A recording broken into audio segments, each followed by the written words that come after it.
આપણે બધા જાણીએ છીએ કે ફેબ્રુઆરીમાં 28 દિવસ હોય છે, પણ ક્યારે વિચાર્યું છે કે આવું કેમ? કેમ આ એક જ મહિનો આટલો ટૂંકો? વેલ, આ સીધા સાદા સવાલ પાછળ છે ને અંધશ્રદ્ધા, વિજ્ઞાન અને થોડા રાજકારણનો એક બહુ જ લાંબો અને આશ્ચર્યજનક ઇતિહાસ છે. તો ચાલો આજે આખી વાર્તાને સમજીએ. આ એવો સવાલ છે જે દર વર્ષે આપણી સામે આવે છે, પણ આપણે એના પર બહુ ધ્યાન નથી આપતા. તો ચાલો આજે એ રહસ્ય ઉકેલીએ કે આખરે આ એક મહિનો બાકીના બધાથી આટલો અલગ કેમ છે. આ આખી વાર્તા શરૂ થાય છે પ્રાચીન રોમમાં. ત્યાંના રાજા હતા નુમા પોમ્પિલિયસ. હવે એમને છે ને બેકી સંખ્યાઓ એટલે કે ઇવન નંબર્સ જરાય નહોતા ગમતા. એમને એ અશુભ લાગતા હતા અને એમની આ એક માન્યતાએ આખા કેલેન્ડરનો પાયો નાખ્યો. તો રાજા નુમાએ જે પહેલું કેલેન્ડર બનાવ્યું એ ચંદ્ર પર આધારિત હતું અને એ મુજબ વર્ષમાં કુલ 354 દિવસ થતા હતા.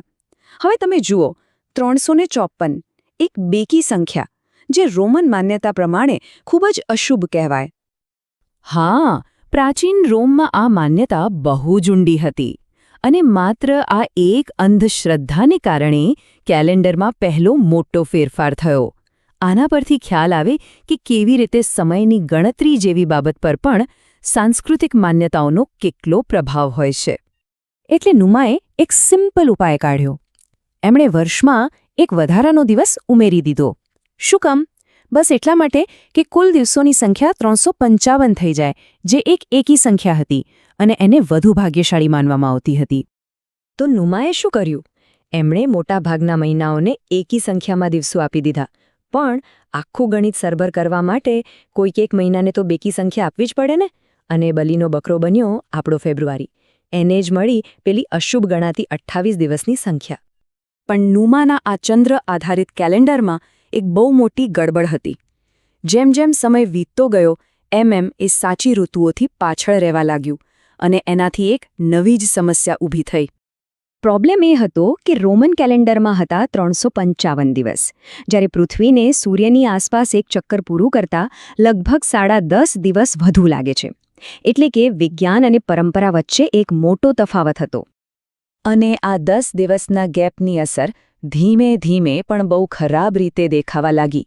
થોડા જ દાયકાઓમાં ઋતુઓ અને તહેવારોનું આખું ટાઈમિંગ ખોરવાઈ ગયું. શિયાળાના તહેવારો પાનખરમાં ઉજવાતા હતા, જેનાથી ખેતી અને ધાર્મિક વિધિઓમાં બહુ મોટી ગડબડ થતી હતી. અને અહીંયા આપણી વાર્તામાં એન્ટ્રી થાય છે એક નવા મુખ્ય પાત્રની, જુલિયસ સીઝર. એમણે આ આખા અસ્તવ્યસ્ત કેલેન્ડરને સુધારવાનો નિર્ણય લીધો. આ એક રાજકીય અને વૈજ્ઞાનિક બંને દૃષ્ટિએ મોટો નિર્ણય હતો. સીઝરે શું કર્યું? એમણે ચંદ્ર આધારિત જૂના મોડેલને સાવ છોડી દીધું અને ઇજિપ્તના લોકો જે વધુ સચોટ સૌર કેલેન્ડર સિસ્ટમ વાપરતા હતા એને અપનાવી. એ જમાનામાં આ એક ક્રાંતિકારી પગલું હતું. સીઝરે કેલેન્ડરમાં સીધા 10 દિવસ ઉમેરી દીધા, એટલે વર્ષની લંબાઈ થઈ ગઈ 365 દિવસ.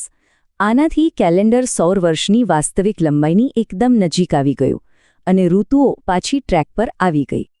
હવે સવાલ એ છે કે આ વધારાના 10 દિવસ ક્યાં ગોઠવાયા?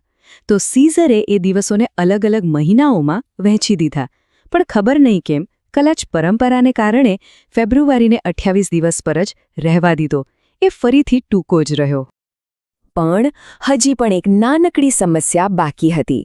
તો ચાલો હવે એ છેલ્લા સુધારા પર જઈએ, જેણે આ કેલેન્ડરને લગભગ પરફેક્ટ બનાવી દીધું અને ફેબ્રુઆરીની ભૂમિકાને વધુ ખાસ બનાવી દીધી. વાત એમ હતી કે જુલિયસ સીઝરનો કેલેન્ડર પણ એકદમ પરફેક્ટ નહોતું. દર વર્ષે લગભગ 0.24 દિવસનો ફરક રહી જતો હતો. હવે આ આંકડો નાનો લાગે, પણ એનો ઉકેલ લાવવો બહુ જરૂરી હતો. અને આ છે લીપ યર પાછળનો સિમ્પલ તર્ક. એકદમ બ્રિલિયન્ટ આઈડિયા, ખરું ને? દર 4 વર્ષે આજે લગભગ એક દિવસ ભેગો થયો હોય એને ઉઠાવીને સૌથી ટૂંકા મહિનામાં એટલે કે ફેબ્રુઆરીમાં જોડી દેવામાં આવે છે. આ જ વસ્તુ આપણા કેલેન્ડરને ઋતુઓ સાથે તાલમેલમાં રાખે છે. અને બસ આ છેલ્લા સુધારાએ ફેબ્રુઆરીને એ મહિનો બનાવી દીધો જે આખા કેલેન્ડરને બેલેન્સ કરે છે. એટલે એની જે આ ટૂંકી લંબાઈ છે એ કોઈ ભૂલ નથી, પણ સદીઓ જૂની ગણતરીઓ અને સુધારાઓનું પરિણામ છે. તો આ હતી ફેબ્રુઆરીના ટૂંકા હોવા પાછળની આખી કહાણી.